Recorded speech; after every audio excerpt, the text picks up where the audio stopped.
Ladies and gentlemen, I wish to start by thanking our partner, the Green Climate Fund, for convening us here in Addis Ababa today.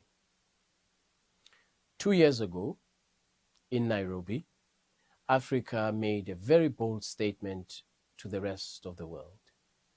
Through the Nairobi Declaration, we committed not only to climate ambition, but also to a new economic model characterized by green industrialization, green growth, and green trade. That moment in Nairobi was a turning point. The Nairobi Declaration positioned our continent to be able to speak with one voice on climate change, and I want to thank President Ruto for his leadership in this regard. Our continent possesses significant advantages for green industrialization, which are critical for the global green transition. This presents a unique opportunity for us to adopt a green-first pathway as well as low-carbon manufacturing. Despite the immense potential that our continent has, we continue to have constraints. Africa receives only 3% of global climate finance. We continue to grapple with fragmented regulatory frameworks and as well as challenges related to project development. These gaps contribute to an alarming failure rate for infrastructure development, which we estimate to be at over 80% failure at early stages.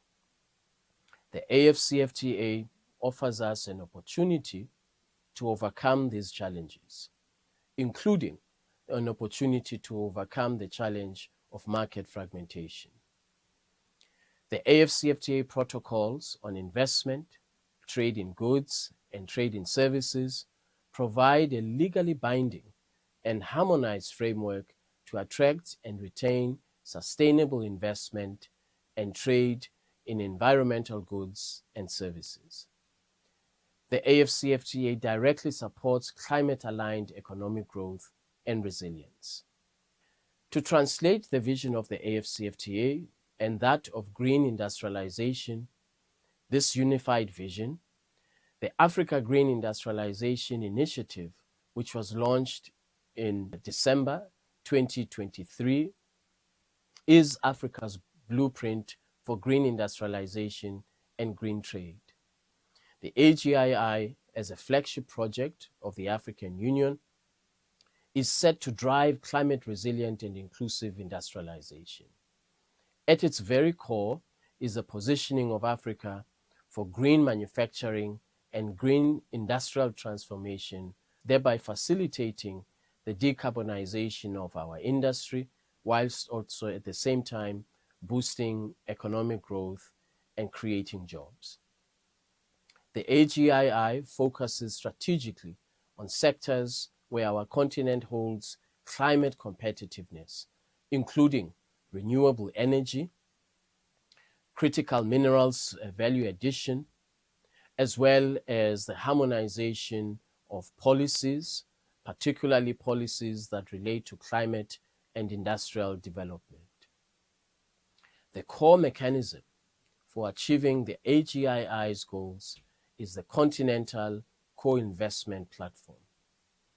This platform is designed as a single, unified vehicle to accelerate investment flows and to ensure that we reach three objectives simultaneously: de-risking and mobilization of capital, policy harmonization, as I mentioned earlier, as well as mobilization of our development finance institutions and our commercial banks towards a single goal of investing in Africa's green future.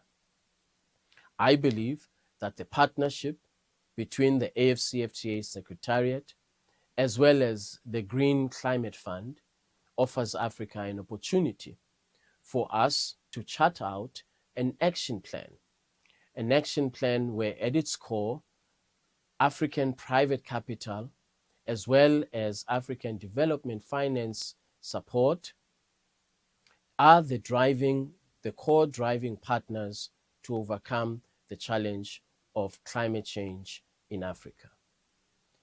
The Green Climate Fund is an indispensable partner in the operationalization of the Africa Green Industrialisation Initiative, as well as the investment platform. As you may be aware, the AfCFTA and the Africa Green Industrialisation Initiative are driving African leadership and ownership in defining a green, sustainable future. By focusing our resources jointly between ourselves as the AfCFTA Secretariat, Green Climate Fund, our development finance institutions, as well as our commercial banks, I believe that we have a unique opportunity to overcome the challenge of climate change in Africa through the right investment in green industrialization and green trade. I thank you very much.